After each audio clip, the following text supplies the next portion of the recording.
damdamin ng boses sa paligid. Nakakalimutan na nating pakinggan ang sarili.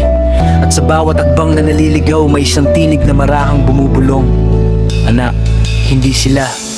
Binigyan ka ni Lord ng 5 senses para gamitin, hindi para basta sumunod sa kung sino ang magsalita at humatol sa atin. May dahilan ng bawat regalong hawak mo ngayon, para makita ang katotohanan sa gitna ng ilusyon. Sense of smell, para maamoy mo ang baho ng kasinungalingan. Mga taong mabango sa paningin pero may lihim na kasamaan, at maamoy mo rin ang hirap na dinanas niya noon. Mga luha at pawis na itinago sa bawat panahon. Sense of taste, para malasahan mo ang pait ng buhay na tahimik niyang nilaban kahit sobrang sakit. Habang ang iba'y humusga na parang alam ang lahat, hindi nila nalasahan ang luha sa bawat sugat. Sense of hearing, para marinig mo ang side niya, hindi yung puro kwento lang ng iba ang laman ng tenga. Dahil minsan ang katotohanan tahimik lang kung magsalita, pero ang kasinungalingan maigay para mapaniwala ka. Hindi sila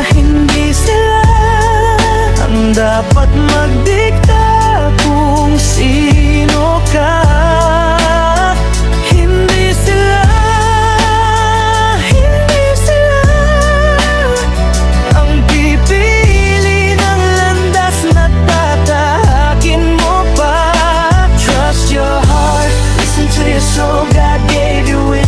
So take control. Hindi sila ang magdedesisyon para sa'yo, kundi ikaw mismo.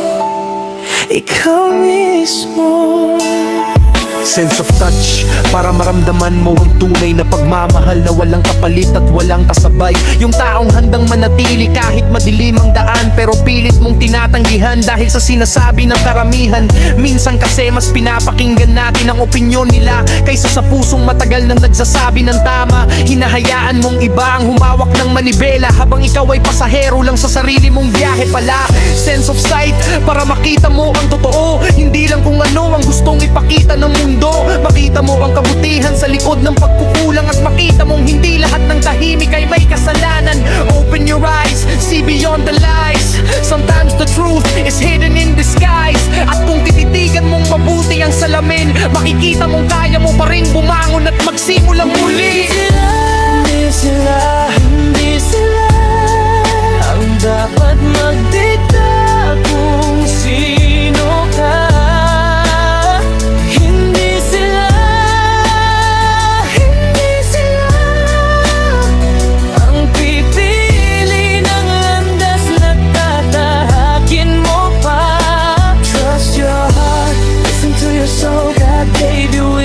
So take control. Hindi sila ang magdedesisyon para sa'yo, kundi ikaw mismo.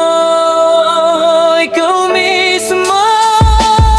Huwag mong isa, alang-alang ang sarili mong ligaya, para lang mapasaya ang lahat ng nasa paligid mo. Sinta, tama ang maging mapagbigay, pero wag naman sobra na pati pangarap mo'y unti-unting nawawala. You deserve peace, you deserve joy. Hindi ka nilikha para lang maging choice. May sarili kang landas, may sarili kang tinig, at karapatan mong piliin ang magpapasaya sa iyong dibdib. Kapag natatakot ka, tandaan mo ang pangako, hindi ka nag-iisa sa laban ng buhay mo. Kapag nanghihina ka at gusto mo nang bumitaw, may kamay na nakahawak kahit hindi mo natatanaw. Huwag ka mangamba, hindi kita bibitawan. Parang bulong ng langit sa pusong sugatan, at sa bawat gabi na tila walang umaga, may liwanag na naghihintay sa dulo ng problema.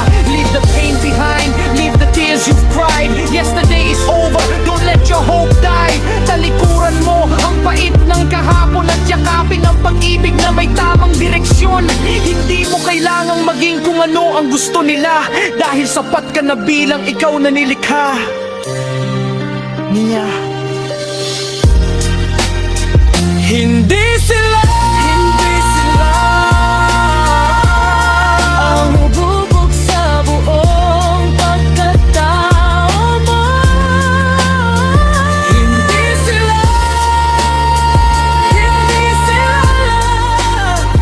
ang magtatakda ng halaga ng puso mo. Follow your faith.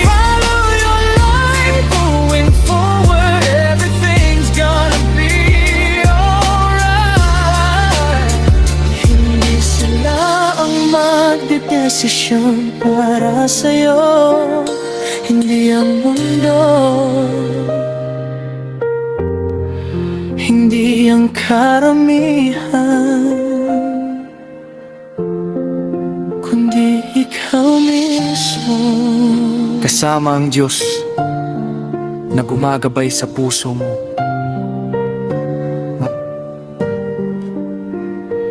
Hindi sila, Kundi ikaw mismo. hindi sila, Kundi ikaw mismo. Yeah. Trust the senses God has given you. And trust the truth He placed within you.